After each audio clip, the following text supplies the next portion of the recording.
కొమరంభీం జిల్లా కాగజ్నగర్ మండలం చింతగూడలో బెల్ట్ షాపులు అధికమయ్యాయని మహిళలు ఆరోపించారు. బెల్ట్ షాపులు అధికంగా ఉండటంతో చిన్న పెద్ద లేకుండా మద్యానికి బానిసలవుతున్నారని ఆబ్కారీ కార్యాలయం ముందు ఆందోళన చేపట్టి వినతి పత్రం అందజేశారు. ఈ బెల్ట్ షాపుల్లో మద్యం దేశిన వారు గుడుంబా విచ్చలవిడిగా లభిస్తున్నప్పటికీ అధికారులు చూసి చూడనట్టు వ్యవహరిస్తున్నారని ఆరోపించారు. మద్యం సేవించే యువకులు వార్డుల్లో ద్విచక్ర వాహనాలతో మితిమీరిన వేగంతో ప్రయాణిస్తూ భయాందోళనకు గురి చేస్తున్నారని మహిళలు వాపోయారు. ఉన్నతాధికారులు స్పందించి సమస్యను పరిష్కరించాలని డిమాండ్ చేశారు. లేకుంటే ఆందోళన తీవ్రతరం చేస్తామని వారు హెచ్చరించారు. మాది చింతగూడ.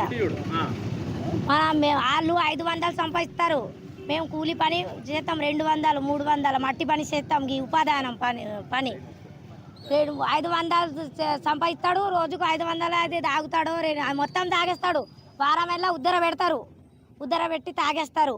తాగేసి ఏమన్నా పైసలు వేయి అంటే నువ్వు ఇచ్చినవా అని తాగుతారు. ఏమన్నా అంటే నేనే చచ్చిపోతాను. చింతగూడ గ్రామానికి పెద్ద మనిషిని. ఈ పరిస్థితి ఏంటంటే చింతగూడలో మొత్తం ఒక 20-30 బెల్ట్ షాపులు గుడంబ మొత్తం రోడ్ల మీదనే విచ్చలవిడిగా అమ్ముతారు.